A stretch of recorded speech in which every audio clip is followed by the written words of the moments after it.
है उसको हाँ, उसको संभाल के रखा जाता है, जो भी ये मूल्यवान चीज है। वैसे ही भक्ति सर्वश्रेष्ठ है, इसीलिए भक्ति को इन दो विभागों के बीच में रखा गया है, बिकॉज इट इज इम्पोर्टेंट। कोई भी ज्वेलरी है ऐसे ही बाहर कोई फेंक नहीं देता है, बहुत अच्छी से उसको लॉकर में रखता है, दो दो लॉक लगा के।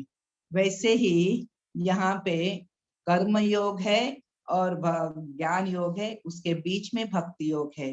फिर भी हमने देखा, सेकेंड चैप्टर रहने दो, थर्ड चैप्टर रहने दो, फिफ्थ चैप्टर रहने दो, हर एक में भक्ति का ज्ञान तो दिया ही है। सो ये जो भगवान का जो भगवत गीता है पूरा एक्चुअली भक्ति के लिए है, लेकिन कर्म करके भी भक्ति कैसे प्राप्त कर सकते हैं, ज्ञान के द्वारा भी भक्ति कैसे प्राप्त कर सकते हैं, इसका वर्णन है।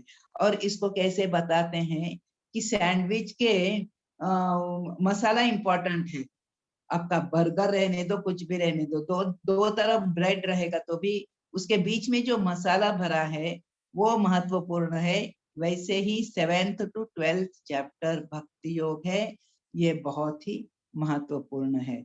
ओके, हमने कनेक्शन देखना है हमको 6th और 7th चैप्टर के बीच में। ये 6th चैप्टर पूरा ध्यान योग के ऊपर ज्यादातर दिया है, लेकिन प्रभुपाद भगवान ने क्या किया है इसमें कंपैरिजन भी दिया है कि कृष्ण भावना भावित कर्म क्या है और भक्ति क्या है।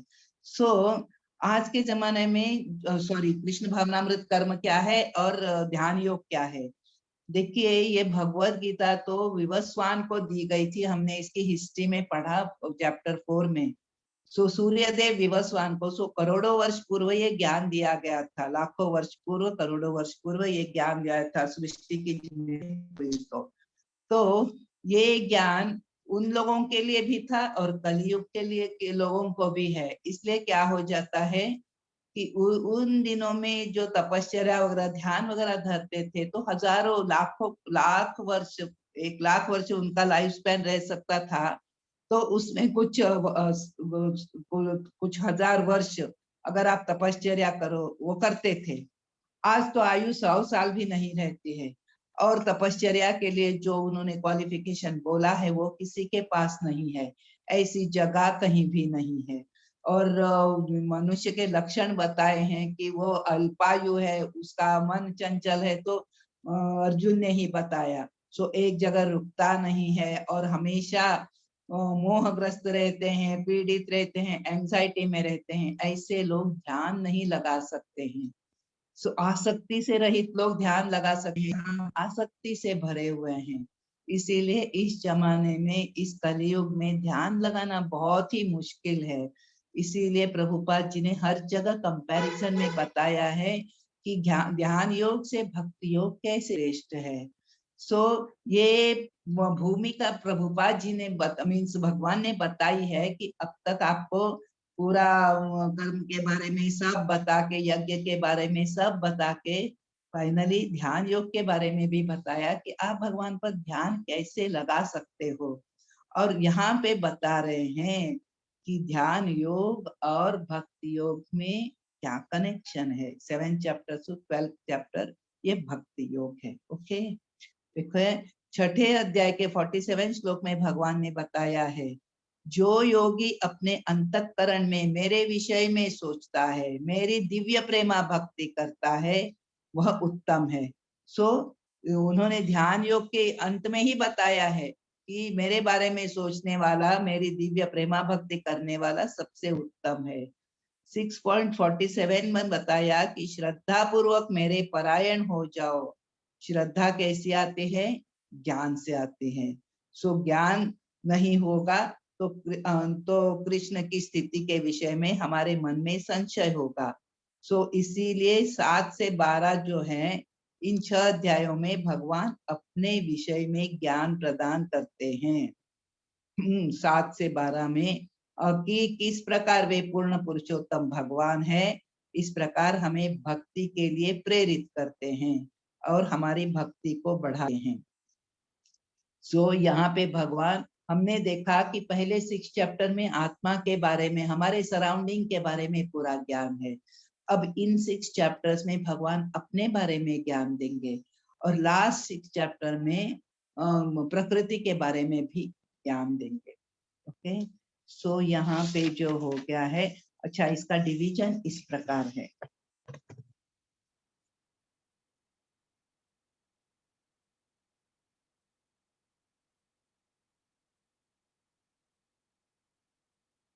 इसका डिवीजन है 7.1 to 3।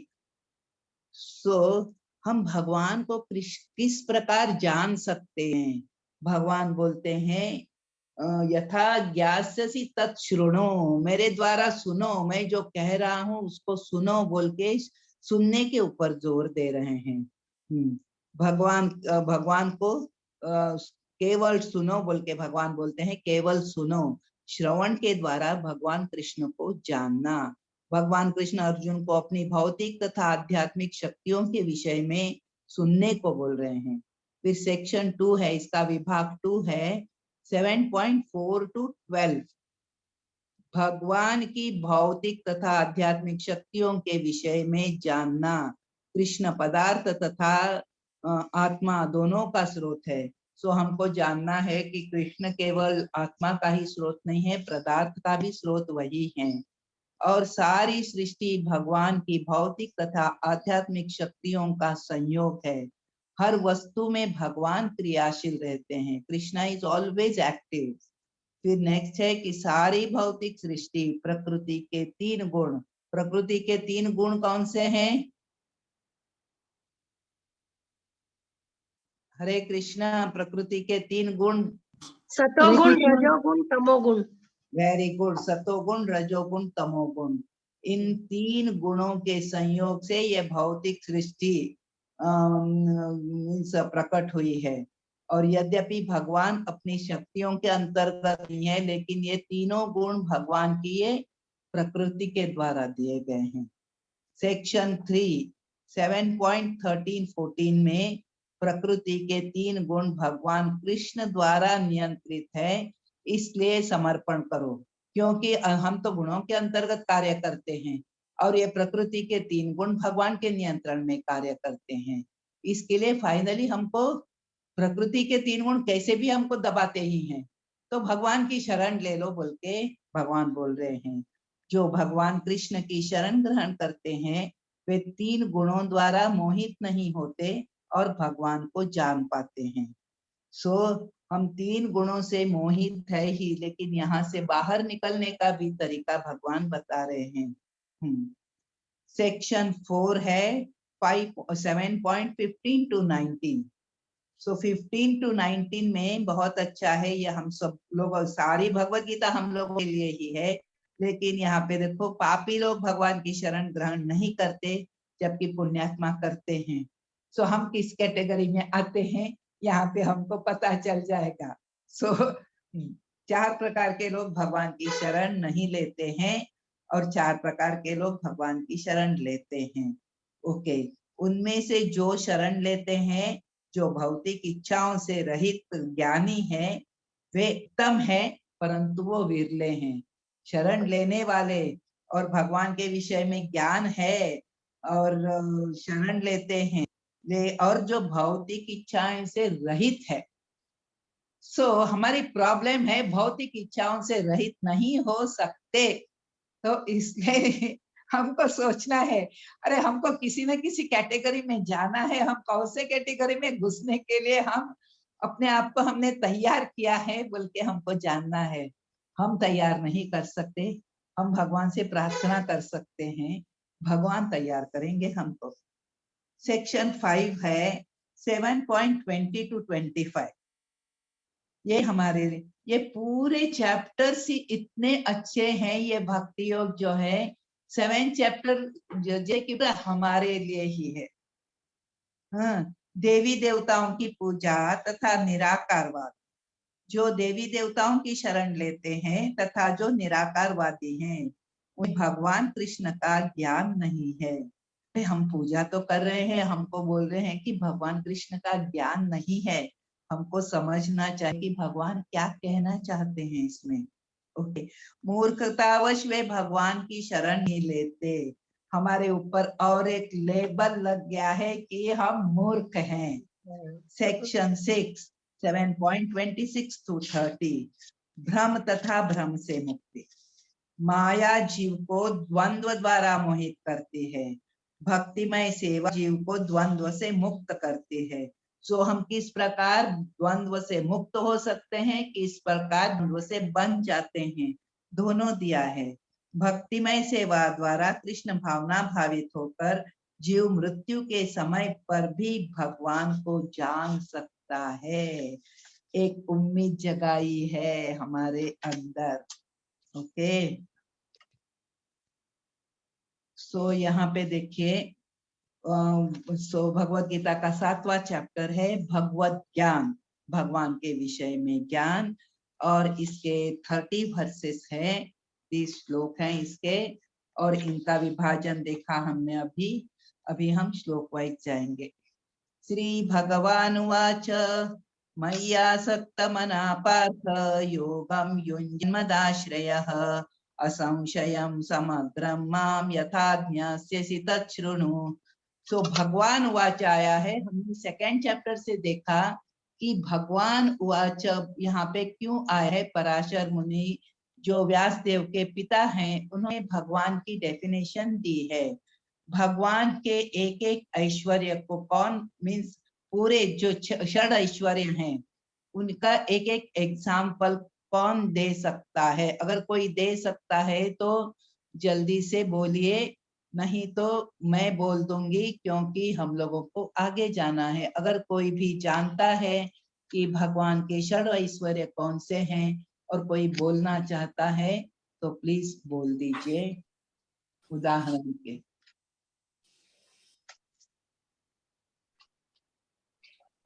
भगवान के षड ऐश्वर्य कौन से हैं?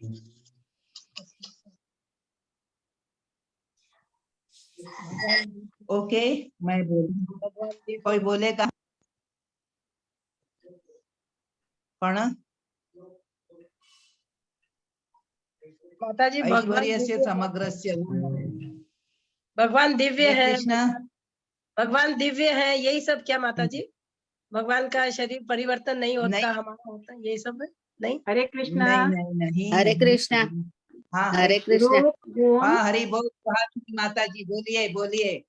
हाँ, श्री कृष्णा बहुत सुंदर है, उनको हाँ, बहुत very good। ज्ञानी है, और बहुत हाँ। शूर है, और बहुत ये है उनके पास बहुत संपत्ति काय म्हणतात की त्याला माला, और हाँ, धन्यवाद है, धन्यवाद है। ऐश्वर्य है, बहुत शक्तिशाली है, और वैराग्य है। वैरागी हैं, वेरी गुड वेरी गुड। अब देखिए, हम एक एक एग्जाम्पल बताएंगे आपको। बहुत देखिए, बहुत धनवान है। धनवान हमको कैसे जान पड़ता है? सारी सृष्टि भगवान की सृष्टि है, सो भगवान की संपत्ति है। हम एक घर बनाए तो हम सोचते हैं हम धनवान हो गए, सो भगवान ने ये सृष्टि की रचना की है। और एक है, जब द्वारका में थे तो उनके 16,108 रानियां थी। 16,108 रानियों के उन्होंने रत्न जड़ित सोने के महल बनवाए थे। सो कोई भी हमारे पति हैं, एक भी महल बना सकता है क्या? तो वो संभव नहीं है। तो इसीलिए उनका ऐश्वर्य, हाँ, उनका ऐश्वर्य सबसे ज्यादा है। दूसरा है कि भगवान सबसे सुंदर हैं। कुरुक्षेत्र के युद्ध भूमि में उनकी जो आयु थी 100 साल से ऊपर थी। अब हम 60-70 में ही बूढ़े थे हैं, पूरा पता चल जाता है। लेकिन ये 15-20 वर्ष के नवयुवक की तरह दिखते थे। तो वो सबसे सुंदर हैं, फिर सबसे ज्ञानी हैं। सो भगवत गीता का ज्ञान हमने देखा कि सूर्यदेव विवस्वान को दिया हुआ था। इतना पुराना ज्ञान था, लेकिन आज भी वो काम आता है। सो भगवत गीता से बढ़कर और कोई ज्ञान नहीं है। तो उन्होंने वो ज्ञान हमको सारे विश्व को वो ज्ञान दिया है। और चौथा है, वो सबसे यशस्वी हैं। देखो, कुछ भी अच्छा काम करे, सबसे मीन्स सबको ये इम्प्रेस करे तो वो यशस्वी कहा जाता है। लेकिन भगवान की लीलाएं ऐसी हैं कि भगवान जो भी कार्य करते हैं उनका गुणगान होता है। गुणगान होता है, इसका मतलब क्या है कि वो यशस्वी है। सो भगवान ने माखन चोरी किया तो भी वो माखन चोर कहलाए। भगवान ने गोपियों के वस्त्र चोरी किए, गोपी जन वस्त्रहारी बोल के उनको बोला गया।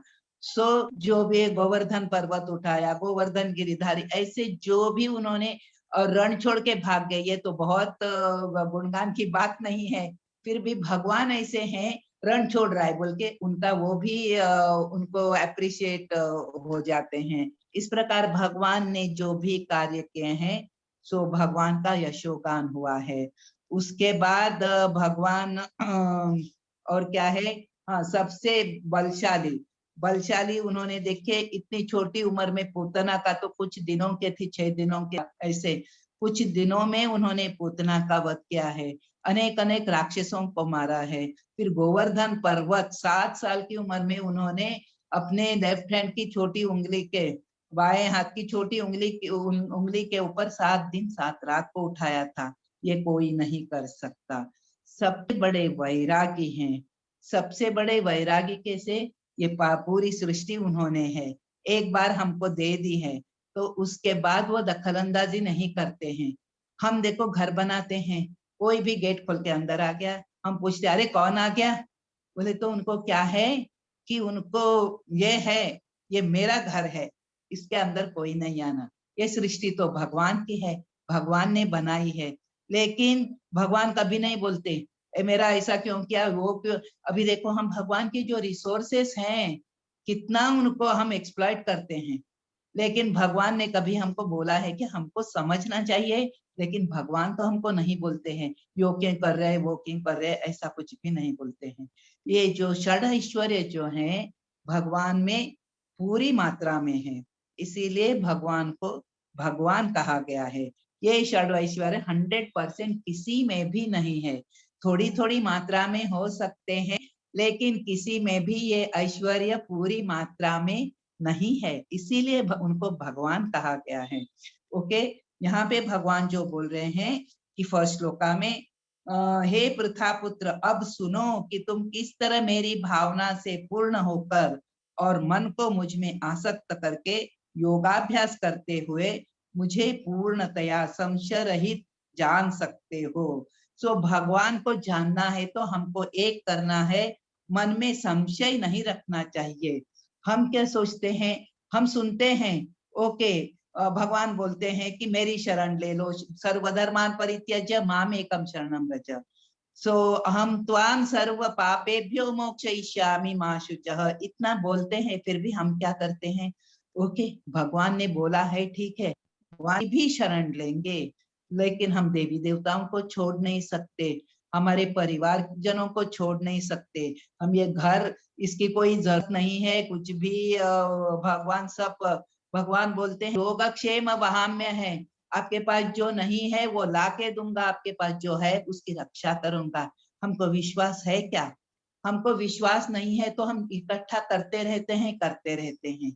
लेकिन ये बोलता ये कहा जाता है कि रक्षिबे कृष्ण सदा, इसके ऊपर आपका विश्वास होना चाहिए कि कैसे भी भगवान मेरी रक्षा करेंगे। जब द्रौपदी का हमको एग्जाम्पल मालूम है, द्रौपदी ने पूरा जब तक उसने अपने 5 पांडवों की, अपने पतियों की सहायता लेना चाह रहा, राजा की सहायता लेना चाह, तब तक भगवान नहीं आए।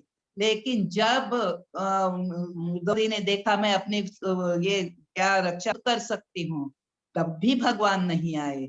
जब उसने हाथ ऊपर उठाकर मेरे से संभव नहीं है अपनी रक्षा करना, तो आप मेरी लाज रखिए बोल के जब वो हाथ उठा के भगवान को पुकारते हैं तो द्वारका से भी भगवान इतनी दूर से आके पहुंच जाते हैं।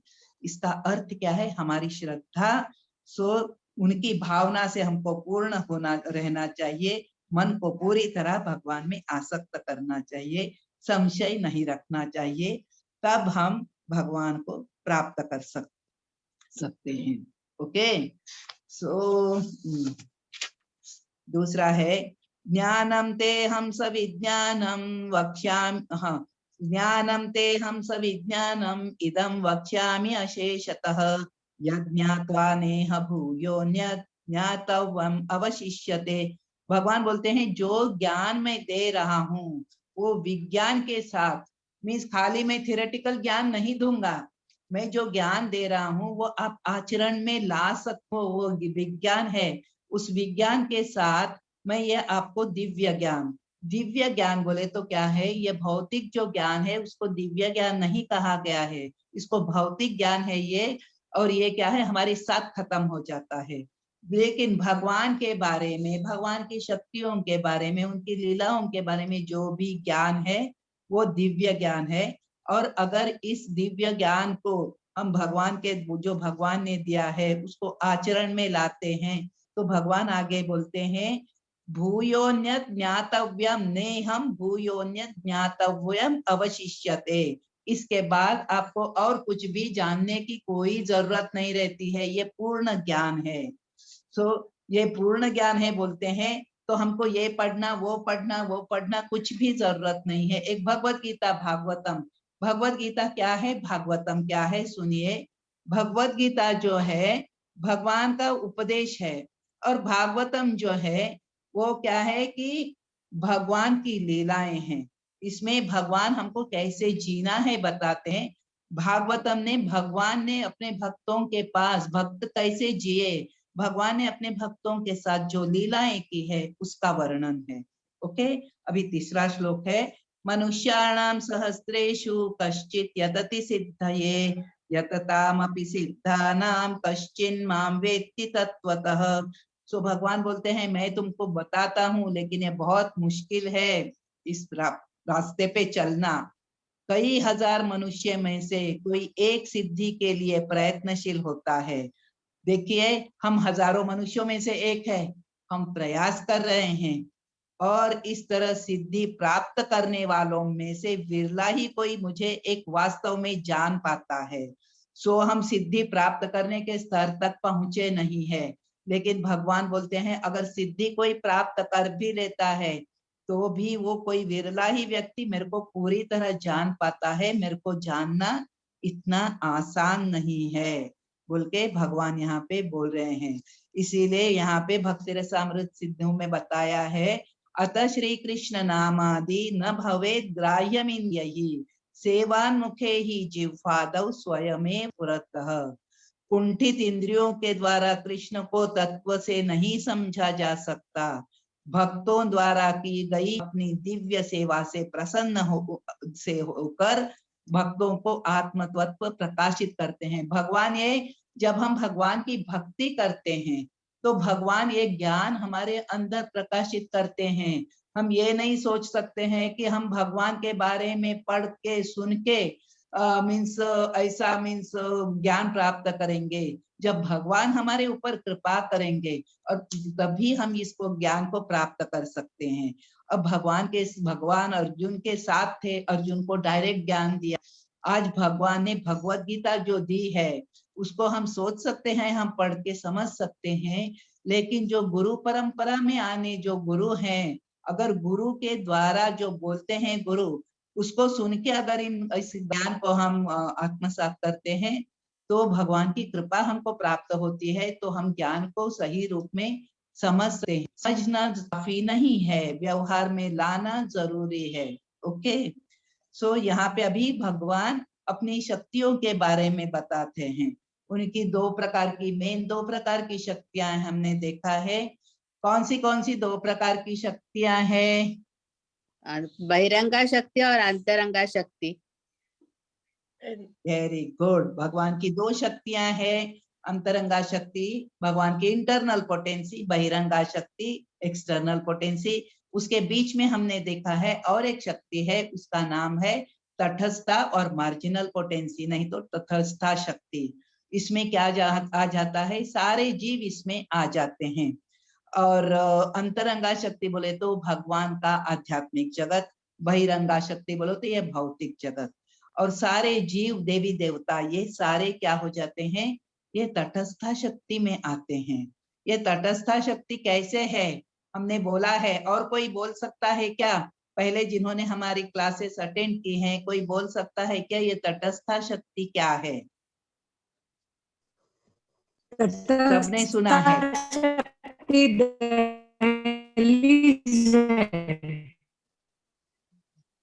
हाँ, आपका हरे थोड़ा कृष्णा। ये हो रहा। हाँ बोलिए बोलिए। हरे कृष्णा। तटस्थ शक्ति दहलीज है। हम अंदर आएंगे तो सत्वगुण अंतरंगा शक्ति, और बाहर जाएंगे तो वो बहिरंगा शक्ति होती है। तो दोनों के बीच वाली ओके शक्ति ओके, है वेरी ये। गुड। Very good. सो ये दहलीज की तरह है। हम अगर दोनों पैर दहलीज पे रख के खड़े हैं तो क्या हो जाता है, एक पैर अंदर डाले तो हम अंदर आ जाते हैं। उसी प्रकार हम अनस्टेबल पोजीशन में है प्रेजेंटली।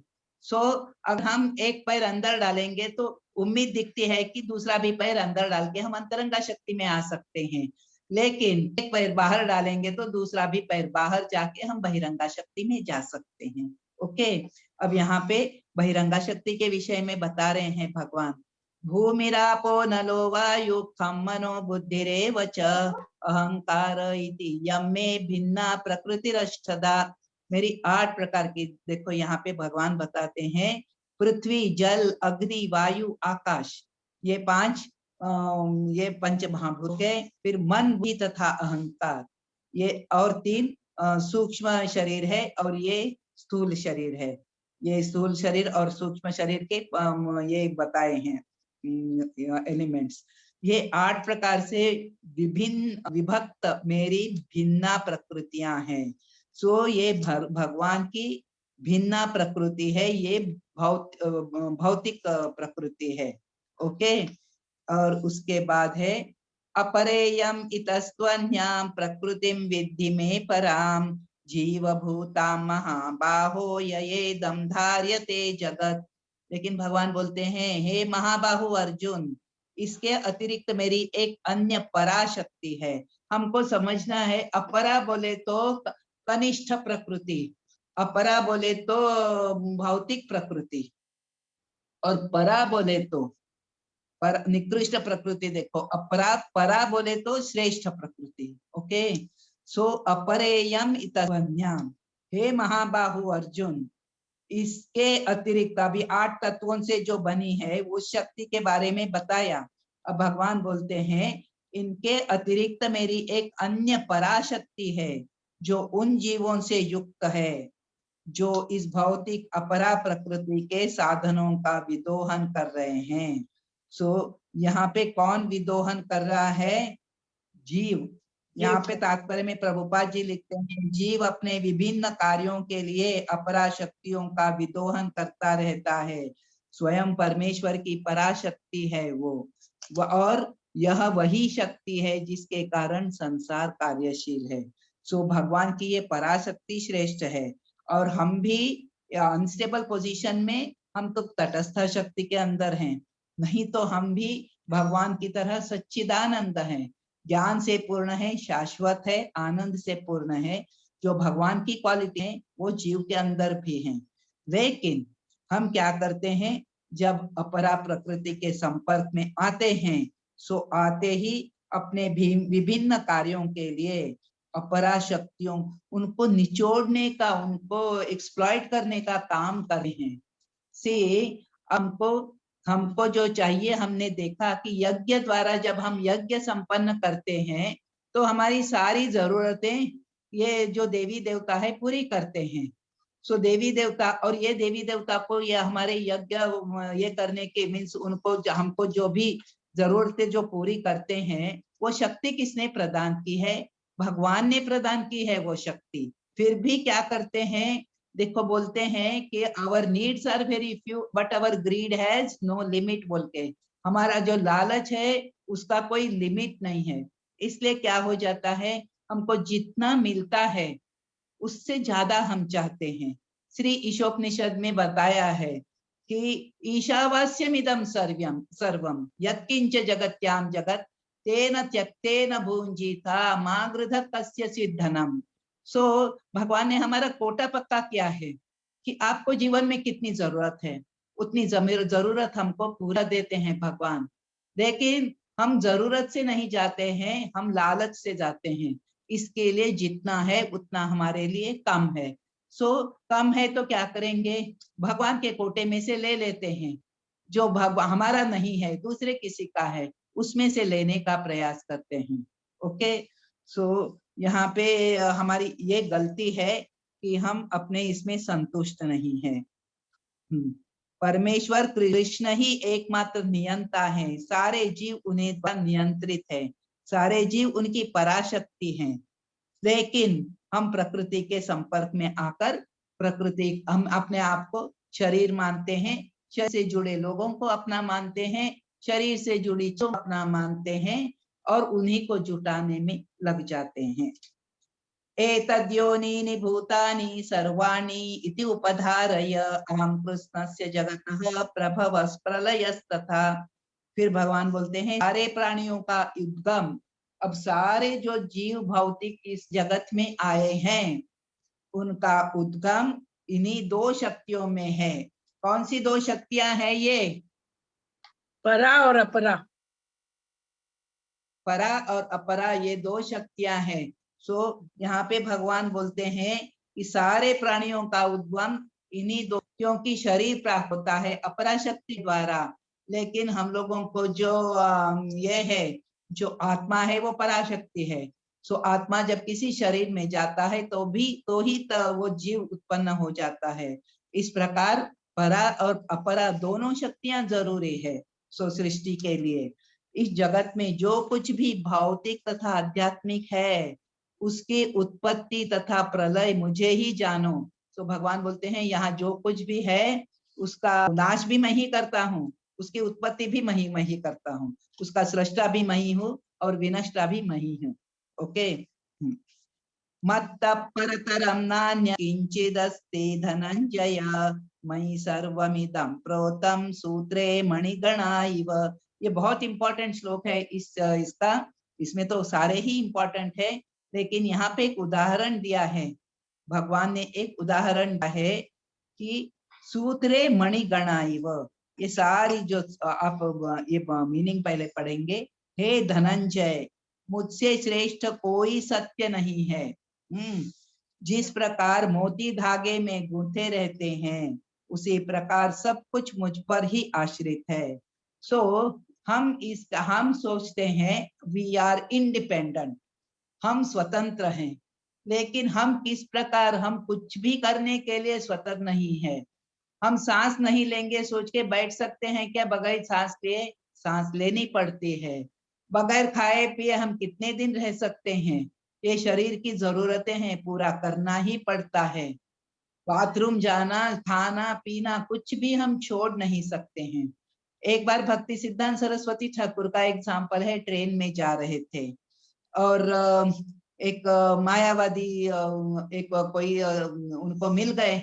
तो ये मायावादी का बोल के नहीं है, लेकिन वो बोल रहा था कि नहीं, हम भी आत्मा है ना, हम परमात्मा बन सकते हैं, हम भगवान बन सकते हैं, ऐसा वो बोल रहा था। तो हम कुछ भी, वी कैन कंट्रोल एवरीथिंग, ऐसे उस आदमी का मत था। तो इन्होंने उनको समझाने का प्रयास किया। भक्ति सिद्धांत सरस्वती ठाकुर जो हमारे प्रभुपाद जी के जो गुरु हैं, उन्होंने समझाने का प्रयास किया, समझने को तैयार नहीं है। ओके ठीक है, चुप बैठे। थोड़ी देर में वो वॉशरूम के लिए जाने को निकले, तो वो ये भक्ति सिद्धांत सरस्वती ने उनको रोक लिया। नहीं, आप बैठे रहिए। नहीं बैठे, उनसे बातें करते रहे, बैठे रहिए। आप 1 मिनट रुकिए, मेरे को जाके आना है, मेरे को जाके आना है। तो बोल रहे हैं आप तो भगवान हो, सो आप तो सबको नियंत्रण कर सकते हो, तो आप इन चीजों को, छोटी छोटी चीजों को क्यों नहीं नियंत्रण कर सकते? आप कर सकते हो, आप कर सकते हो बोल के उनको अच्छी से उनको बिठा लिया। लेकिन जब उनका प्रेशर इतना बढ़ गया तो बोले मैं माफी चाहता हूँ कि मैं मानता हूँ कि मैं परमात्मा हूँ नहीं हूँ, मैं आत्मा हूँ, उनका अंश हूँ।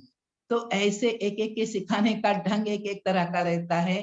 क्या करते हैं हम, बस बोलते ही रहते हैं, लेकिन उन्होंने ऐसा करके उनको दिखा दिया कि परमात्मा तो सब कुछ कर सकते हैं, उनके लिए कुछ भी असंभव नहीं है। लेकिन हमारे लिए जब असंभव है तो हमको समझना चाहिए कि हम भगवान नहीं है। ओके। सो यहाँ पे देखिए, यहाँ पे मत्तः परतरम नान्यत् किंचिद अस्ति धनंजय, मेरे से कुछ भी मेरे ऊपर नहीं है। भगवान को असमौर्ध्व कहा गया है। असमौर्ध्व का मतलब है असम और ऊर्ध्व। भगवान के समान कोई नहीं है, भगवान के ऊपर कोई नहीं है। ओके। और भगवान बोलते हैं सारे मेरे ऊपर स्थित है। मेरे ऊपर कैसे स्थित है? सारी सृष्टि कैसे स्थित है? वो बोलते हैं जैसे मोतियों का हार दिखता है, बहुत सुंदर हार है। सो वो हार दिखता है, मोती हमको दिखते हैं मोती, लेकिन मोती क्या एक दूसरे से चिपकाए हुए हैं क्या वो? सो सही। मोती के अंदर मोतियों साथ में क्या क्या किसने साथ रखा है मोतियों को? धागे, धागे के कारण, धागे के उसके कारण। अंदर जो धागा, हाँ वेरी गुड माता जी। सो उसके अंदर जो धागा है उसके कारण सारी मोती जुड़े हुए हैं एक दूसरे से। सो वो धागा निकल गया तो सारे मोती बिखर जाएंगे। उसी प्रकार भगवान के कारण हम सारे जीव एक दूसरे से जुड़े हैं। भगवान ने हमको सबको इस सृष्टि को जोड़ के रखा है। तो यही भगवान बोलते हैं उसी प्रकार सब कुछ मुझ पर आश्रित है। सो आगे भगवान बताते हैं कि अपने ऐश्वर्य के बारे में कि मैं क्या क्या हूं बोल के। रसोहम अप्सु कौन्तेय प्रभास्मि शशि सूर्ययोः प्रणव सर्ववेदेषु शब्दखे पौरुषम नृषु। ओके, हमको जूस है, पानी है, वो अब यहाँ अप्सु बोला है पानी में, ओके, जल में। सो भगवान बोलते हैं हम जल क्यों पीते हैं? जब प्यास हो, पानी क्या है? हमारी प्यास बुझाता है। ये सूर्य चंद्र हमको क्या देते हैं? चंद्र सूर्य से हमको प्रकाश मिलता है। इस प्रकार सारे यहाँ पे बोल रहे हैं मैं जल का स्वाद हूँ, सूर्य तथा चंद्रमा का प्रकाश हूँ, वैदिक मंत्रों में ओंकार हूँ, आकाश में ध्वनि हूँ, मनुष्यों में सामर्थ्य हूँ। सो ये भगवान के कारण ये प्रकाश रहने दो, जल का स्वाद रहने दो, वेदों में ओंकार रहने दो, नहीं तो सारे वेदों का उच्चारण तो ओंकार से ही शुरू हो जाता है। सो आकाश में क्या मिलता है हमको? ध्वनि रहती है वातावरण में। सो आकाश में ध्वनि हूँ, मनुष्य में किसी न किसी प्रकार का जो सामर्थ्य है वो किसके कारण है? भगवान बोलते हैं मेरे कारण है, क्योंकि आत्मा जो है भगवान का अंश है। अगर ये भगवान का अंश चला जाता है तो मनुष्य में क्या सामर्थ्य रहता है? कुछ भी नहीं कर सकता है, कुछ नहीं। पुण्यो गंधः पृथिव्यां च तेजश्चास्मि विभावसौ जीवनम सर्वभूतेषु तपश्चास्मि तपस्विषु। मैं पृथ्वी की आद्य सुगंध हूँ। हमको ये आगे बताया जाएगा कि पृथ्वी में सुगंध है। सो फूल, अभी ये बहुत अच्छा प्रभुपाद जी एग्जाम्पल देते हैं। सो जो फूल को हमको मट्टी में कोई सुगंध है क्या? लेकिन हमको जो मीन्स जो भी हम पौधा लगाते हैं उसके बाद उसको फूल आने दो, मीन्स वो मोगरे का जास्मीन का फूल रहने दो, गुलाब का फूल रहने दे, उसमें जो भी सुगंध है वो कहाँ से आती है? वो मट्टी से ही। हमको लगता है मट्टी में सुगंध नहीं है, लेकिन जो सुगंध है वो मट्टी के कारण है। पुण्यो गंध पृथिव्यां च तेजश्चास्मि विभावसो जीवनम सर्वभूतेषु तपश्चास्मि तपस्विषु। मैं पृथ्वी की आद्य सुगंध हूँ, अग्नि की उष्मा हूँ। सो अग्नि में जो ताप है वो भगवान के कारण है, पृथ्वी में जो सुगंध है वो भगवान के कारण है। मैं समस्त जीवों का जीवन हूँ तथा तपस्वियों का तप हूँ। तपस्वियों को तप करने की शक्ति कौन देता है? भगवान के कारण, भगवान का जो अंश है के कारण। बीजम मां च सर्वभूतानां विद्धि पार्थ सनातनम बुद्धि बुद्धिमतामस्मि तेजश्चास्मि तेजस्विनाम अहम। सो बीजम मां सर्वभूतानां, भगवान ने कहा है कि ये पृथ्वी मैं अपना दृष्टिपात करके सारे बीजों को मैं सृष्टि में ये करता हूँ बोल के, बो देता हूँ बोल के। सो भगवान की दृष्टि से ही भगवान सारी इसको सृष्टि को ये करते हैं, गर्भाधान कर देते हैं सृष्टि में। सो बीजम सर्वभूतानां विद्धि पार्थ सनातनम बुद्धि बुद्धिमतामस्मि तेजस्विनामहम। सो हम क्या सोचते हैं? हम बुद्धिमान हैं, हम तेजस्वी हैं, हम ये कर सकते हैं, हम वो कर सकते हैं। हम अपने आप को जो सोचते हैं, मैं ऐसा हूँ, मैं वैसा हूँ, मैं ये कर सकती हूँ, मैं वो कर सकती हूँ। भगवान ने हमको बोलने की शक्ति दी है, भगवान ने हमको सोचने की शक्ति दी है, भगवान ने हमको सही गलत की पहचान दी है। तो जो तेजस्वी व्यक्ति में जो तेज है वो भी भगवान का अंश है। और हमारे अंदर जो भी क्वालिटीज थोड़ी मात्रा में, भगवान तो 100% है, उसमें थोड़ी मात्रा में जो हमारे अंदर क्वालिटीज हैं वो भगवान ने दी है। हमने उनका एग्जाम्पल पिछले क्लास में दिया था। किसका एग्जाम्पल दिया था सर? बॉक्सर उसका नाम क्या था? बॉक्सर हाँ, मोहम्मद अली। मोहम्मद अली। बॉक्सर मोहम्मद अली। हाँ, मोहम्मद अली। उसका हमने देखा था कि मैं महान हूँ। जब जो जवान था वो, तो उसने डिक्लेयर कर दिया कि मैं महान हूँ। लेकिन जब उसने देखा उम्र होते होते व्याधि उनको शरीर में आ गई, तो उसके बाद में वो एक रिबन काटने को हाथ में कैंची नहीं पकड़ सकता था।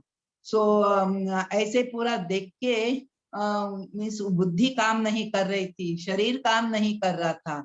ये सब देख के उन्होंने बोला कि, फिर किसी ने पूछा, ये जो रिपोर्टर रहते हैं तेज रहते हैं, सो उनसे उनके मुंह से बुलवाती हैं।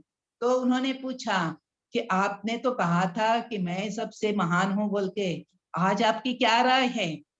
तो फिर उन्होंने कहा, आज भी मेरी वही राय है कि मैं सबसे महान मूर्ख हूँ। उन्होंने मूर्ख जोड़ दिया और कहा कि ये जो भी मेरी कैपेबिलिटी थी वो मेरी अपनी कैपेसिटी नहीं थी, ये भगवान ने मेरे को दी थी, लेकिन मैं भूल गया कि ये भगवान ने दिया है, मैं उसको अपना समझता था।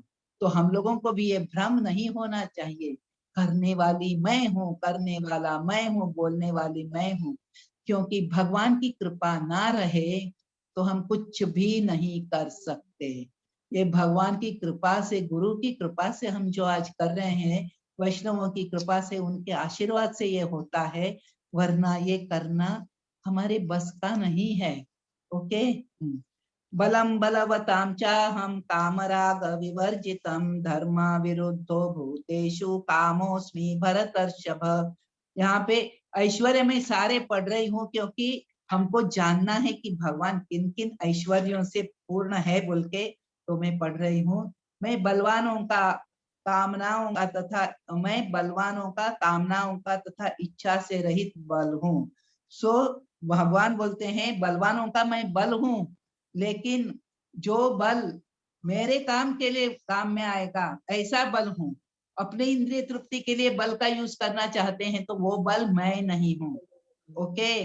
हे भरत श्रेष्ठ, मैं वह काम हूँ जो धर्म के विरुद्ध नहीं है। अब कोई भी काम इच्छा करेगा, इंद्रिय तृप्ति की इच्छा करेगा, सोचेगा ये भगवान है। भगवान बोलते हैं मैं ऐसा नहीं हूँ, मैं काम हूँ जो धर्म के विरुद्ध नहीं है।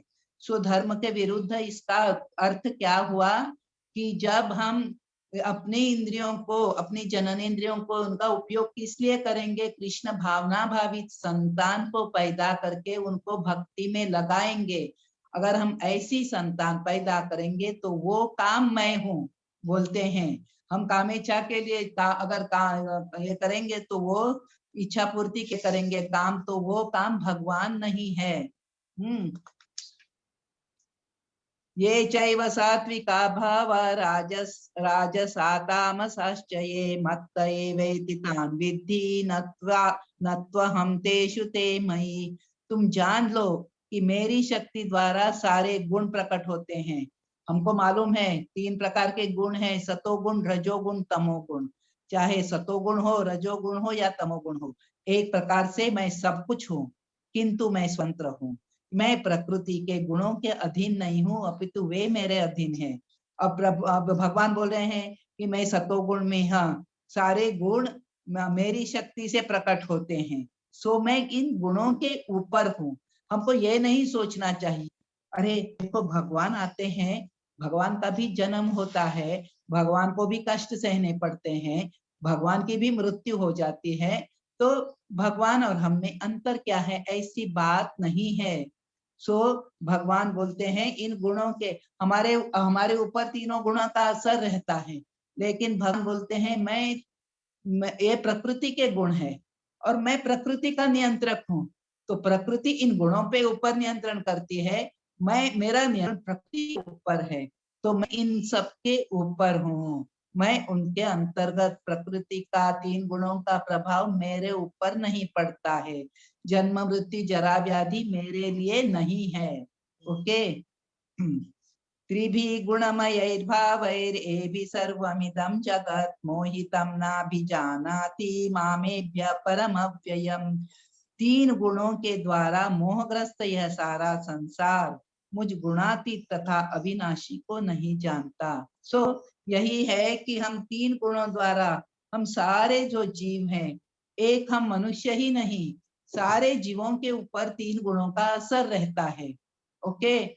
सो यहाँ तीन गुणों के असर के कारण सारे जीव मोहग्रस्त रहते हैं, और हम मोहग्रस्त रहने के कारण, मोह में रहने के कारण सच और गलत की पहचान हम नहीं कर पाते हैं। सच क्या है, गलत क्या है, हमको ठीक से समझ में नहीं आता। तो हम क्या सोचते हैं, भगवान जो तीनों गुणों के ऊपर हैं, उनके ऊपर भी कई बोलते हैं ना, देखिए राम जी को भी वनवास जाना पड़ा ना, ऐसा पूरा जो बोलते हैं, इसका अर्थ क्या हुआ, सीता को भी वहां पे रावण के पास रहना पड़ा ना, बोले तो वो भी हमारी कैटेगरी में आते हैं ना। ये लोगों की धारणा है कि कितनी गलत है। भगवान, और देखिए ये जो श्लोकास दिए हैं, ये भगवत गीता में भगवान ने कहे हैं। ऐसी बात नहीं है कि ये श्लोकास प्रभुपाद जी ने दिए हैं या किसी टीकाकार ने दिए हैं, नहीं, ये श्लोका तो भगवान द्वारा दिए गए हैं। और इसका अर्थ जो है वो सही यहाँ पे जो दिया गया है, सो त्रिभी गुणमयैर भावैर एभि सर्वमिदं जगत परम अव्ययम। वो परम अव्यय हूँ, मैं गुणों के परे परे हूँ। तो फिर भी भगवान को क्या लोग समझते हैं कि तीन गुणों के अंतर्गत आते हैं। दैवी येषा गुणमय, ये बहुत इंपॉर्टेंट श्लोक है। दैवी येषा गुणमयी मम माया दुरत्यया मामेव ये प्रपद्यन्ति मायामेतां तरन्ति ते। प्रकृति के तीन गुणों वाली इस मेरी दैवी शक्ति को पार करना कठिन है, किंतु जो मेरे शरणागत हो जाते हैं वे सरलता से इन्हें पार कर सकते हैं। क्योंकि वहां बोलते हैं ना, कृष्ण सूर्य सम माया है अंधकार, जहां कृष्ण तहां नहीं माया अधिकार। भगवान कृष्ण को सूर्य के समान कहा गया है। जब जहाँ पे भगवान कृष्ण है वहां पे माया का कोई काम नहीं है। जहाँ सूर्य है वहां अंधकार तो भाग जाता है। उसी प्रकार जहाँ भगवान कृष्ण है वहां माया नहीं आती है। देखिए माया का काम क्या है, माया कौन, ललिता माता जी बोलिए, माया का काम क्या है, माया का कार्य क्या है?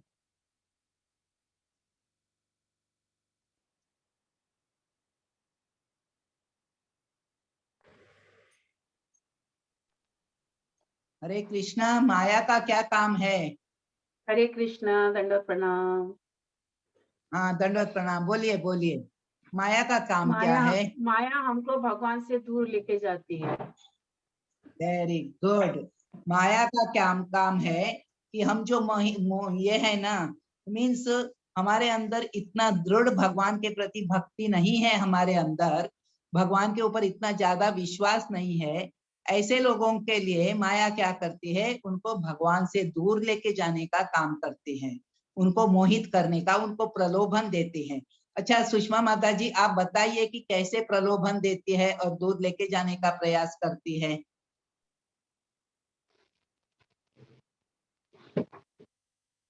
संसार भौतिक सुखों की तरफ अट्रैक्ट कर देती है, भौतिक सुख की तरफ। तो हम लोग समझने लगते हैं कि ये सब हमारे हैं, हमने किया है, और हम लोग उसमें भूल जाते हैं।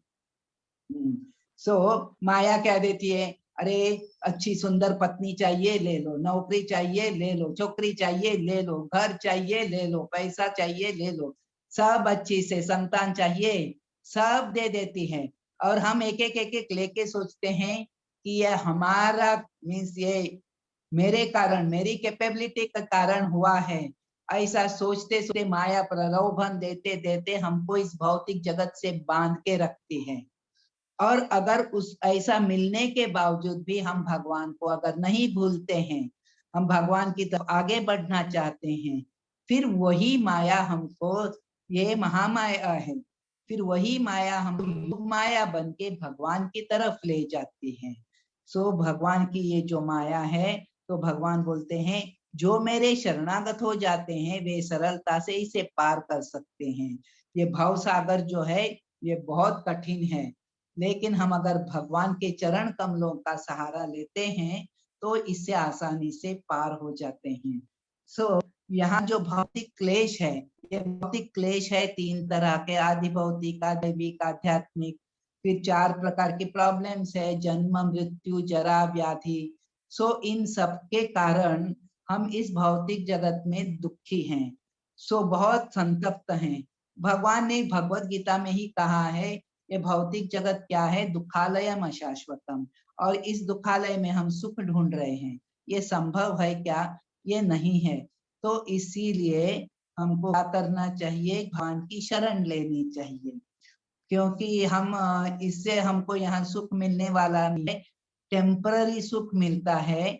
जैसे कि देखिए, अब पहले जमाने में एक राजा के जो राज्य में कोई चोरी वगैरह करता था, तो उसके राजा की सिपाही पनिशमेंट ये थी कि उसके पानी के मीन्स नदी में वगैरह ऐसा कहीं लेके जाते थे, तालाब के पास वगैरह, उसके बाल पकड़ के उस मीन्स चोर को पानी में ऐसा डुबा देते थे, और वो इतना छटपटाता था, सांस नहीं लेता है, छटपटाता था, थोड़ी देर के लिए उसको बाहर निकालते थे वापस। ये सजा थी, मीन्स कोई गलत कार्य करेगा तो उसके लिए।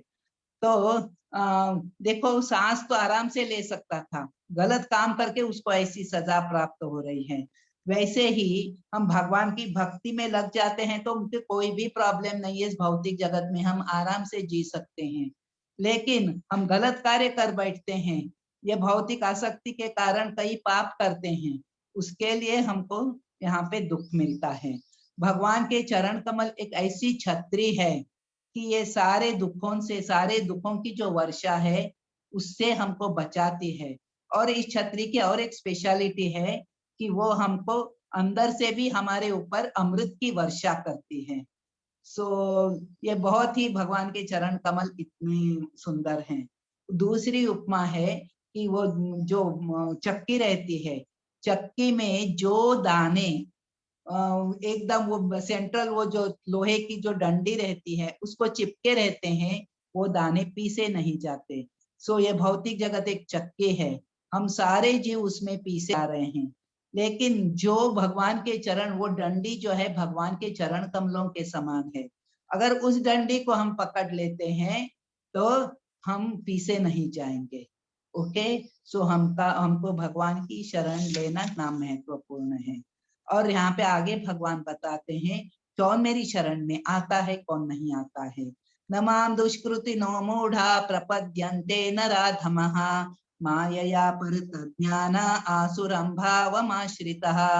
जो निपट मूर्ख हैं, जो मनुष्यों में अधम है, जिनका ज्ञान माया द्वारा हर लिया गया है, तथा जो असुरों की नास्तिक प्रवृत्ति को धारण करने वाले हैं, ऐसे दुष्ट मेरी शरण ग्रहण नहीं करते। सो यहाँ पे भगवान ने बहुत डिटेल में बताया है कि कौन कौन उनकी शरण ग्रहण कर सकते हैं और कौन कौन ग्रहण नहीं कर सकते। पहले बताया है दुष्कृतिना, जो दुष्ट लोग हैं वो शरण ग्रहण नहीं कर सकते। सो यहाँ डिटेल में एक्सप्लेनेशन प्रभुपाद जी ने परपट में बहुत अच्छा दिया है, लेकिन अगर हम डिटेल में जाएंगे तो हम चैप्टर पूरा नहीं कर पाएंगे। सो आप लोग इसमें अपनी किताब में पढ़ सकते हैं।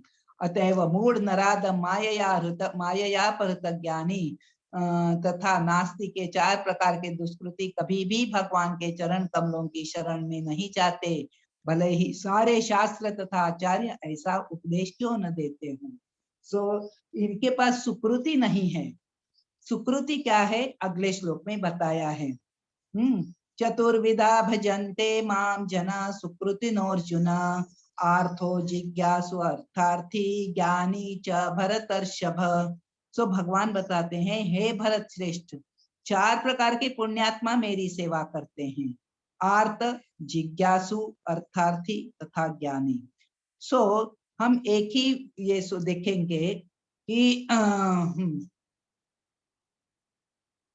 जो सुकृति है उसका अर्थ क्या है। हमको दुष्कृति हमको बताया गया कि वो दुष्ट हैं। सुकृति वो लोग हैं जो शास्त्रीय विधि विधानों, नैतिक तथा सामाजिक नियमों को मानते हैं और परमेश्वर के प्रति मीन्स न्यूनाधिक मात्रा में वो भक्ति करते हैं। मीन्स वो पूरे भक्त नहीं है तो भी उनको शास्त्र में विश्वास है, भगवान के ऊपर विश्वास है और शास्त्र विधि विधानों का पालन करते हैं। देखिए, हम कई बार ऐसा देखते हैं कि कई लोग ऐसे होते हैं डायरेक्ट भक्ति बहुत ज्यादा नहीं करते हैं, लेकिन वो भक्ति में सहते हैं। कई लोग बड़ा डोनेशन, वो बोलते हैं हमको ये मंदिर आना, ये करना, आप जप करो, बोलते हैं ये सबसे हमसे नहीं होगा ये तब तो, लेकिन हम कुछ डोनेशन देना है दे सकते हैं। ऐसा करने वाले लोग हैं। कई लोग सोचते हैं हमको ये मंदिर आके सेवा नहीं होता है, हमारे घर में विग्रह है, हम विग्रह की सेवा करेंगे, हमारे घर में कोई विग्रह की सेवा करने वाला है उसकी मदद करेंगे, हमारे घर में किसी को अगर सेवा करने को मंदिर जाना है तो हम जाने के लिए भी उनको हम बाधा नहीं बनेंगे। ये सब कार्य भी जो है सुकृति में हमको प्रदान करते हैं। यही नहीं कि खाली हमको भगवान की डायरेक्ट भक्ति करनी है। जब अगर भक्ति करने वालों को सहायता भी करते हैं तो वो भी प्रचार करना है कि अभी हमको पैम्पलेट बांटने को बोलते हैं, वो व्यक्ति भगवान के मंदिर में जाके कुछ सेवा ना करता हो तो भी पैम्पलेट बांटने को जाना, कहीं डोनेशन कलेक्ट करने को जाना, ये भी कार्य बहुत, नहीं तो अपने घर में प्रसाद बना के किसी को खिलाना, ये भी सुकृति में आते हैं। ओके, तेषां ज्ञानी नित्ययुक्त एक भक्तिर्विशिष्यते प्रियो हि ज्ञानिनोत्यर्थम अहम सच मम प्रियः। इनमें सो जो परम ज्ञानी है, शुद्ध भक्ति में लगा रहता है, वह सर्वश्रेष्ठ है, क्योंकि मैं उसे अत्यंत प्रिय हूँ और वह मुझे प्रिय है। यहाँ पे भगवान ने ये 4 पुण्यात्माओं के बारे में बताया कि आर्त, अर्थार्थी, जिज्ञासु, ज्ञानी। इनमें से सबसे आर्त क्या है, जो दुखी होता है वो भगवान के पास आता है। अर्थार्थी क्या है, धन की इच्छा होती है, कुछ मटेरियल आर्त है, मटेरियल दुख का सॉल्यूशन के लिए आता है। अर्थार्थी है, धन है, कुछ चाहिए, मन में इच्छा है, पुत्र प्राप्ति की इच्छा है, जो भी है ऐसी इच्छा लेके आता है। जिज्ञासु जो भगवान के बारे में जानना चाहता है वो भी आता है। और ज्ञानी जिसने भगवान के बारे में ज्ञान प्राप्त कर लिया है, वो क्यों आएगा, अभी उसको भक्ति करनी है, भगवान के बारे में ज्ञान तो प्राप्त कर लिया, अब भगवान से अच्छी तरह से जुड़ना है, वो ज्ञानी है। सो यहाँ पे भगवान बताते हैं कि इनमें से जो परम ज्ञानी है, शुद्ध भक्ति में लगा है, वह सर्वश्रेष्ठ है और मैं उसे प्रिय हूँ, वह मुझे प्रिय है। भगवान का रेसिप्रोकेशन ऐसे ही रहता है। भगवान बोलते हैं ना कि ये यथामाम प्रपद्यन्ते, आप जैसा करोगे वैसे मैं आपको दूंगा, आप जितना करोगे उतना मैं दूंगा, आप 2% करोगे 100% मांगोगे, मैं नहीं देने वाला। ओके, उदार सर्व एवैते ज्ञानी त्वामैव मे मतम् आस्थितः स हि युक्तात्मा मामेवानुत्तमां गतिम्। बहूनाम, अब यहाँ से भी ज्यादा ये बहुत इंपॉर्टेंट श्लोकास में पढ़ती, टाइम आगे बढ़ रहा है। बहूनाम जन्मनामन्ते ज्ञानवान् मां प्रपद्यते वासुदेवः सर्वमिति समात्मा सुदुर्लभः सहम समात्मा सुदुर्लभः। यहाँ पे भगवान बोलते हैं, अनेक जन्म जन्मांतर के बाद जिसे सचमुच ज्ञान होता है, वह मुझको समस्त कारणों का कारण जानकर मेरी शरण में आता है। ऐसा महात्मा अत्यंत दुर्लभ होता है। सो हमने शुरू का श्लोक भी देखा, मनुष्याणाम सहस्रेषु, यहाँ भी वही भगवान बोल रहे हैं कि बहुनाम, कई जन्मों के बाद, अब जो देवी देवताओं की आज भक्ति कर रहे हैं, हम आगे आएगा वो भी भगवान की अविधि पूर्वक भक्ति कर रहे हैं। तो भक्ति ऐसे करते करते वो भी फाइनली भगवान की भक्ति में ही आएंगे। बहुनाम जन्मनाम अंते आ सकते हैं। सो जिसको सचमुच ज्ञान बोले तो भगवान के विषय में जिसको ज्ञान प्राप्त होता है वह भगवान को समस्त कारणों का कारण समझ के समर्पित हो जाता है। सो कामैस्तैस्तैश्रित ज्ञाना प्रपद्यन्ते अन्य देवता तम तम नियममास्थाय प्रकृत्या नियता स्वयः। जिनकी बुद्धि भौतिक इच्छाओं द्वारा मारी गई है वे देवताओं की शरण में जाते हैं। वे अपने अपने स्वभाव के अनुसार पूजा के विशेष विधि विधानों का पालन करते हैं। देखो वेदों में सारी तरह की पूजाओं का वर्णन आया है। देखो जो काली की पूजा करता है वो भी तो पूजा है, कुछ भी मानता है, किसी को देवी को मानता है, माँ काली मानता है, उनके सामने वो मांसाहार करने वाला है तो उनके सामने वो क्या करता है, वो इसको बकरी को मार के, गोट को मार के वहां पे काली को पहले बलि चढ़ाएगा, उसके बाद खुद ये करेगा। तो शास्त्र में सारे लोगों के लिए नियम है।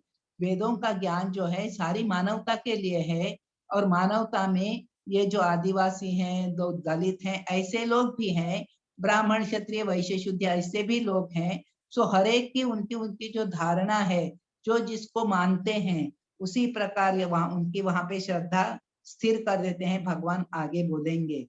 सो जो शास्त्र में दिया है उसके प्रकार वो पूजा करते हैं। अब देखिए हमको भी संतोषी माता का व्रत है, वैभव लक्ष्मी का व्रत है, ये व्रत है, वो व्रत है, कई सारे व्रत, कल होली का भी कुछ पूजा था। ये कई सारे जो शास्त्र में दिया है, शास्त्र को छोड़ के नहीं है, लेकिन शास्त्र में किसके लिए दिया है ये जान के अब हमको क्या करना है। जब हम समझ गए हैं कि भगवान कृष्ण एक ही कृष्ण है, एकल क्या है, आरस अभभृत्य, बाकी सारे क्या है, वो एकल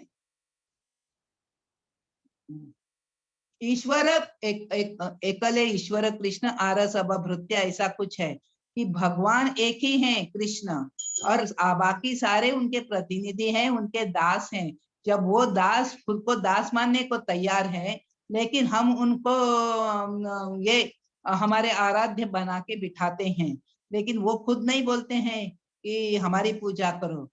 अभी इवन साईं बाबा की पूजा करने वाले कितने लोग हैं, साईं बाबा को मानते हैं, लेकिन साईं बाबा क्या बोलते थे कि आप किसकी पूजा करो, आप ये भगवान है, आप भागवत पढ़ो, आप भगवत गीता पढ़ो बोलते थे। बोले तो क्या है, वो अपने आप को भगवान नहीं बोलते थे, लेकिन उनको जो भक्त है, उनको मानने वाले वो उन्हीं को भगवान मानते थे। ओके। यो यो याम याम तनुं भक्तः श्रद्धयार्चितुम् इच्छति तस्य तस्याचलां श्रद्धां तामेव विदधाम्यहम्। मैं प्रत्येक जीव के हृदय में परमात्मा स्वरूप स्थित हूँ। जैसे ही कोई किसी देवता की पूजा करने की इच्छा करता है, मैं उसकी श्रद्धा को स्थिर करता हूँ, जिससे वह उसी विशेष देवता की भक्ति कर सके। अब देखो हमारे सबके हृदय में परमात्मा रूप में भगवान विराजित हैं, और हम जिस देवता की पूजा करना चाहेंगे, पहले हमने देखा इसके पहले इसमें कि कर्ता 3 प्रकार के हैं। सो एक है आत्मा जो इच्छा करता है, दूसरा है परमात्मा जो सैंक्शन करता है, वही परमात्मा की बात यहाँ पे हो रही है, तीसरा है प्रकृति जो कार्य संपन्न करती है। तो यहाँ पे भगवान बोल रहे हैं कि जिसकी जैसी जैसी श्रद्धा होगी, किसी देवता की पूजा करने की इच्छा होगी, तो मैं इस इच्छा को दृढ़ करता हूँ।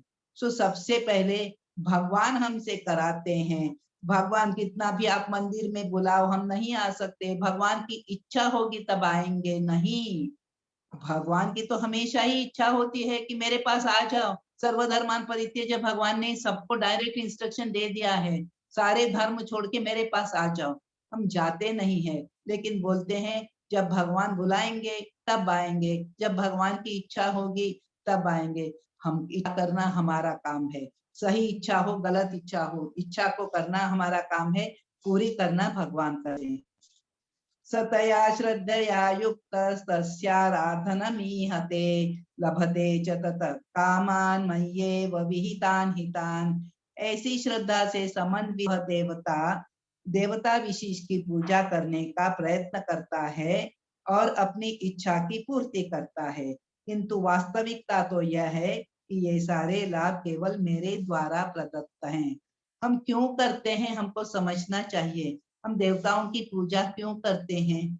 इवन शिव जी की पूजा, शिव जी भी वैष्णवानाम यथा शंभु, वो बहुत श्रेष्ठ देवता है, लेकिन हम उनको भगवान जब मानते हैं, वो बहुत हाई स्टैंडर्ड के वो वैष्णव है, हम जब उनको भगवान मान के, हमको समझ में नहीं आता, अरे शिव जी भी कितने महान है, सारे लोग शिव जी की पूजा करते हैं। क्यों पूजा करते हैं? शिव जी आशुतोष हैं। एक शिव जी का मेन गुण है कि वो थोड़ी सी हम कुछ भी भक्ति करेंगे ना उनकी तो संतुष्ट हो जाते हैं। हम जो भी मांगेंगे दे देते हैं। हमको भस्मासुर का वगैरह उदाहरण मालूम है कि वो जो भी मांगेंगे वो दे देते हैं, वो सोचते नहीं है इसका परिणाम क्या होगा। तो इसीलिए अगर हम अज्ञानवश अज्ञानवश यदि कोई सोचता है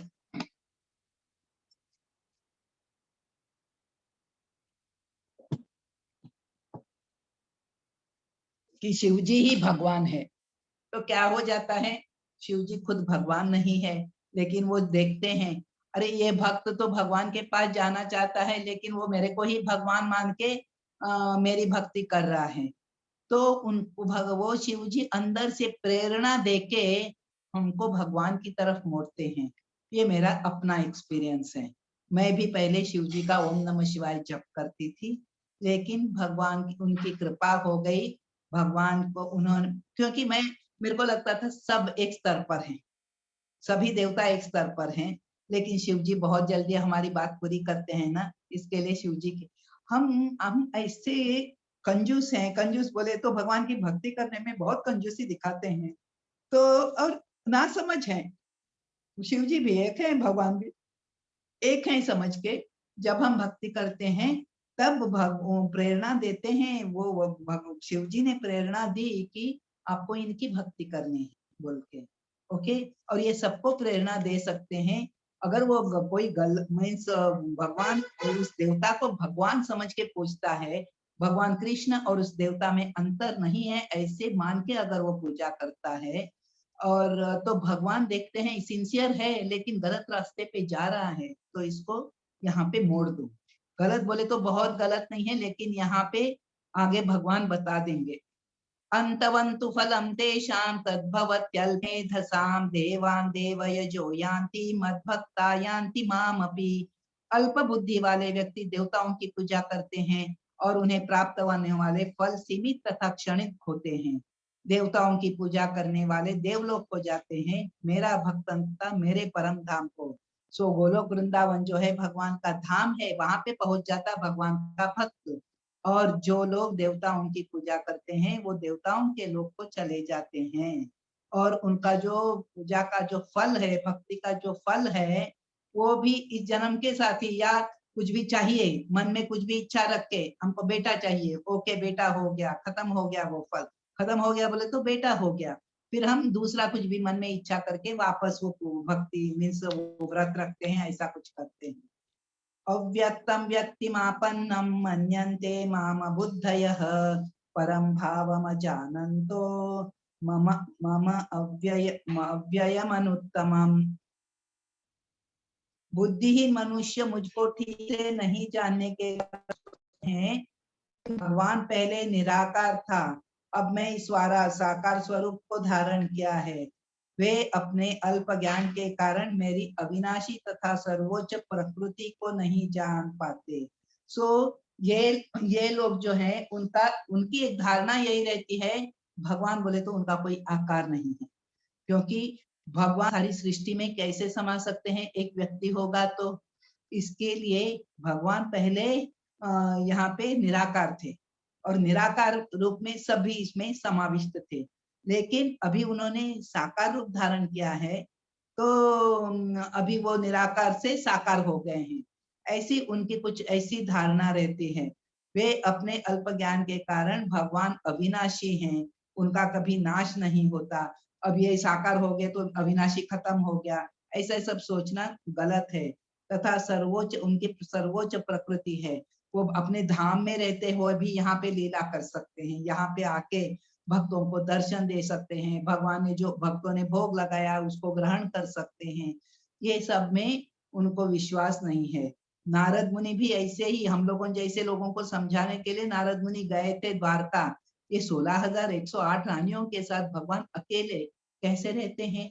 ब्रह्मा जी को भी यही भ्रांति हुई थी कि ये कृष्ण कैसे भगवान हो सकता है, ये ग्वाल बालों के हाथ से जूठा खा रहा है ये बच्चा और गौवे बछड़े चराने को आया है, ये तो भगवान, मैंने भगवान बोल के ये सब ये सोचते क्या है, लेकिन ये भगवान नहीं होते, क्योंकि भगवान तो ऐसे भगवान की पोजीशन इतनी हाई है और ये बच्चा साधारण सा बच्चा ग्वाल बालों के साथ खेलने वाला बच्चा कैसे भगवान हो सकता है? उन्होंने बछड़े चुराए और बाल बालों को चुराया, फिर भगवान ने अपने आप को इतने ही वस्तु, इतने ही बच्चों में, इतने बछड़ों में, उतने उनके जो कंबल था, उनकी जो लकुटी थी, इन सब रूप में अपने आप को विस्तारित किया। ब्रह्मा जी ऊपर जाके देखते हैं, ऊपर गुफा में जहां मैंने उनको छुपाया है वे वहीं पे हैं और यहाँ पे वापस सारी सृष्टि वापस हो गई है, ये सारे बच्चे बछड़े पूरा। तो ब्रह्मा जी समझ जाते हैं मैं ऐसा मूर्ख हूँ, ये सचमुच में भगवान है, लीला कर रहे हैं। ओके, नाहं प्रकाश सर्वस्य योग माया समावृतः मूढ़ोऽयं नाभिजानाति लोको मामजमव्ययम्। मैं मूर्खों तथा अल्पज्ञों के लिए कभी भी प्रकट नहीं हूँ। उनके लिए तो मैं अपनी अंतरंगा शक्ति द्वारा आच्छादित रहता हूँ, अतः वे यह नहीं जान पाए कि मैं अजन्मा तथा अविनाशी हूँ। यहाँ पे भगवान बोल रहे हैं मैं मूर्खों तथा अल्पज्ञों के कभी प्रकट नहीं हूँ। अब हम लोग अगर भगवान के बारे में कुछ भी बोलेंगे तो जो थोड़ा नास्तिक है वो क्या बोलेगा, अगर भगवान है तो मेरे सामने ला दो ना, मेरे को दिखा दो, मैं भगवान में विश्वास करूंगा। यहाँ भगवान बोलते हैं मैं मूर्खों अल्पज्ञों के लिए कभी भी प्रकट नहीं हूँ। प्रभु जी बोलते हैं आप बाप का नौकर है क्या भगवान तो आपके सामने प्रकट हो जाएंगे? सो भगवान अभी सूर्य देव भी रात को हमको देखना है सूर्य को, बोले तो सूर्य देव प्रकट होते हैं क्या? नहीं प्रकट होते। प्राइम मिनिस्टर को देखना है मेरे को, प्राइम मिनिस्टर आ जाओ बोले तो आपको देखना है, आपने प्राइम मिनिस्टर को देखा नहीं है, चाइना का प्राइम मिनिस्टर हो दूसरा कोई हो, प्राइम मिनिस्टर को देखा नहीं है तो प्राइम मिनिस्टर को आ जाओ बोले तो आपको दर्शन देने के लिए वो आ जाएगा? नहीं आएगा, क्योंकि आप कौन हो, क्या जरूरत पड़ी है उनको आपको दर्शन देने की? जब कोई भक्ति में संलग्न होता है, भगवान से इतना अंतर संबंध स्थापित करता है तो प्रेमवश भगवान खींचे आते हैं, नहीं तो किसी जरूरत नहीं है, नहीं तो जरूरत नहीं है उनको किसी के सामने प्रकट होने की। वेदहं समतीतानि वर्तमानानि चार्जुन भविष्याणि च भूतानि मां तु न वेद कश्चन। श्री हे अर्जुन, श्री भगवान होने के नाते जो कुछ भूत में घटित हुआ, जो वर्तमान में हो रहा है, जो आगे होगा, वह सब मैं जानता हूँ। मैं समस्त जीवों को भी जानता हूँ, मुझे कोई नहीं जानता।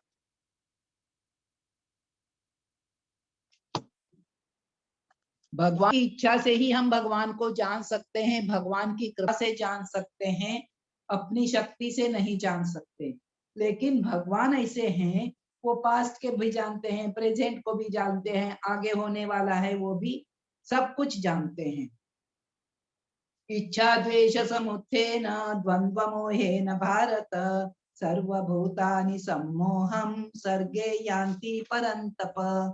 तो यहाँ पे भगवान बोलते हैं हे भरतवंशी, भारत बोल के उसका एड्रेस करके, परंतप शत्रु को विजय करने वाले, अभी सुनो, समस्त जीव जन्म लेकर इच्छा तथा घृणा से उत्पन्न द्वंद्वों से मोहग्रस्त होकर मोह को प्राप्त होते हैं।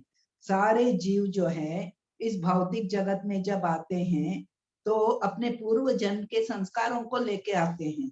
अभी हमारे जो आज के गुण है, ये सारे गुण अपने पूर्व जन्मों के संस्कार हैं। पहले जन्मों में हम कैसे थे, द्वेष की भावना को, क्रोध की भावना जो है, हमारी जो डिजायर है, ये सारी डिजायर्स हम सुअर के शरीर में योनि में रहने दो, कुत्ते की योनि में रहने दो, नहीं तो एक कीट की योनि में रहने दो, सारी योनियों में हमारे अंदर ये गुण थे।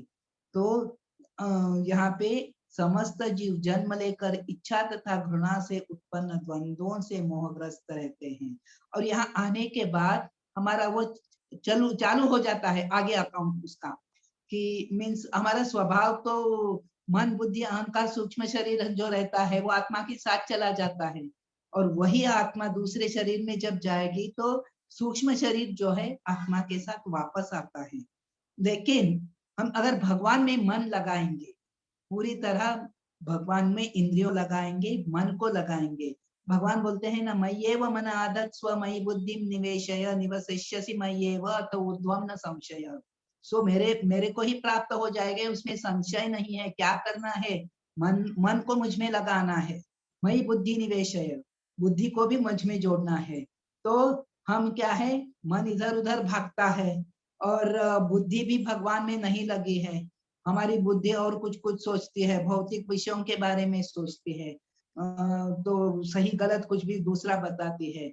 यहाँ अगर हम भगवान में ही पूरा मन और बुद्धि को लगा देंगे तो हमारा सूक्ष्म शरीर ही, फिर हमारा जो अहंकार रहेगा सूक्ष्म शरीर का, वो भी सच्चा अहंकार हो जाएगा कि मैं नित्य कृष्ण दास हूँ बोल के। तो नित्य कृष्ण दास, सो हमारा मन लग गया, हमारी बुद्धि भगवान में लग गई, हमारा अहंकार जो है वो सच्चा अहंकार हो गया, मैं नित्य कृष्ण दास हूँ। फिर बचा क्या? वो सूक्ष्म शरीर बचेगा ही नहीं। फिर क्या हो जाएगा? वो आवरण निकल जाएगा। तो हम भगवत धाम जाने के लिए, आत्मा परमात्मा के पास जाने के लिए फ्री हो जाएगा। अच्छा, आप लोग देरी से आए थे, मीन्स हमने थोड़ा सा 5-10 मिनट हमने लेट शुरू किया था। ये थोड़े से 2-3 श्लोका होने तक मैं बोलने वाली हूँ। ओके, येषां त्वन्तगतं पापं जनानां पुण्यकर्मणां ते द्वन्द्वमोह निर्मुक्ता भजन्ते मां दृढ़व्रतः।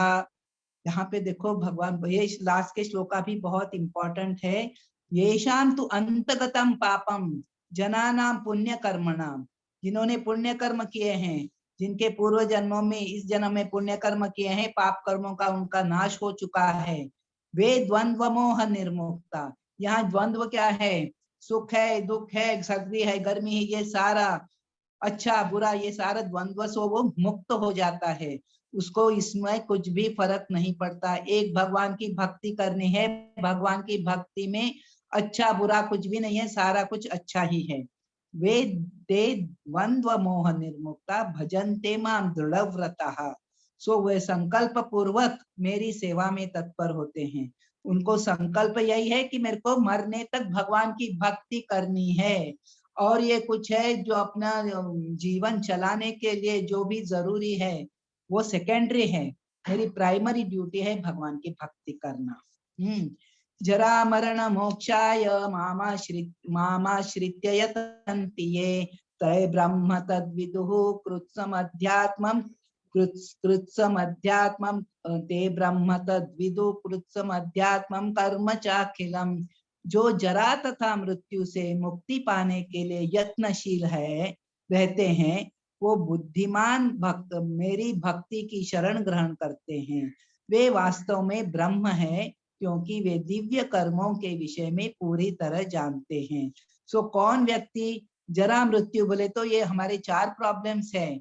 जो होशियार व्यक्ति है, बुद्धिमान व्यक्ति, वो जानता है कि इस योनि में सुख नहीं है, उस योनि में सुख रहेगा नहीं, ये भौतिक जगत में कहीं भी सुख नहीं है, किसी भी योनि में सुख नहीं है।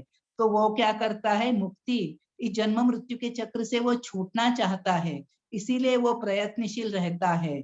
सो मेरी भक्ति, वो भक्ति ग्रहण करते हैं क्योंकि वे दिव्य कर्मों में उनके विषय में पूरी तरह से जानते हैं कि मैं भक्ति करूंगा तो मेरे को भगवत धाम की प्राप्ति होगी। ये अकर्म है, इसमें मेरे को कर्म फल नहीं लगेगा। ये सारी बातें जानने के कारण वो क्या करता है? भौतिक कार्यकलापों में लिप्त नहीं होता है, केवल भगवान की भक्ति करके फिर भगवान को प्राप्त हो सकता है।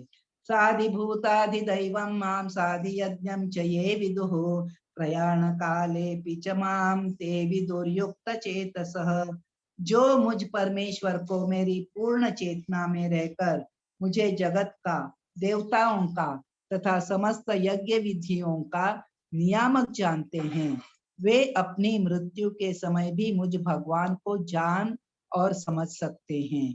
वो पृथु महाराज देखो, पृथु महाराज ही थे ना, वो युद्ध करने गए थे देवताओं के लिए। उन्होंने पूछा मेरा कितना समय बाकी है मेरा लाइफ का। उन्होंने युद्ध किया, देवता जीत गए, फिर उनको वापस आना था पृथ्वी पर। तो उन्होंने पूछा कि मेरा कितना समय बाकी है, नहीं एक पल ही बाकी है, ऐसा देवताओं ने बोलने से वो भक्ति में लग गए और उन्होंने अपने जीवन को ये कर लिया, जीवन का ध्येय प्राप्त कर लिया। खटवांग, हाँ सॉरी, खटवांग, पृथु महाराज नहीं, खटवांग महाराज। खटवांग राजा जो थे, उन्होंने देवताओं की मदद करने के लिए वे गए थे। उन्होंने, देवताओं ने मदद मांगी थी, उनके पास एक क्षण बाकी था, लेकिन उन्होंने उसका उपयोग करके अपने जीवन को सार्थक कर लिया। यहाँ पे भगवान बताते हैं, जो मुझ परमेश्वर को मेरी पूर्ण, भगवान की कृष्ण भावनामृत में रहकर उनको जगत का, देवताओं का तथा समस्त यज्ञ विधियों का नियामक जानते हैं। भगवान ने बोला है 5th चैप्टर के अंतिम श्लोक में, यो भोक्तारम यज्ञ तपसाम सर्वलोक महेश्वरम सुहृदम सर्वभूतानाम, शांति का मेला दिया है। सुहृदम सर्वभूतानाम ज्ञात्वा माम शांति मृच्छति। आप शांति कैसे प्राप्त कर सकते हो कि मेरे को ही जानो, भोक्ता, आप खुद भोक्ता बनने जा रहे हो, ऐसा मत करो। तो देवी देवताओं का भी नियामक हूँ और सारे जो ये हैं जीव हैं उनका उपकार करता हूँ, हितैषी हूँ। सो ऐसा जानकर तुम कर्म करो तो शांति प्राप्त करोगे बोल के बताया गया है।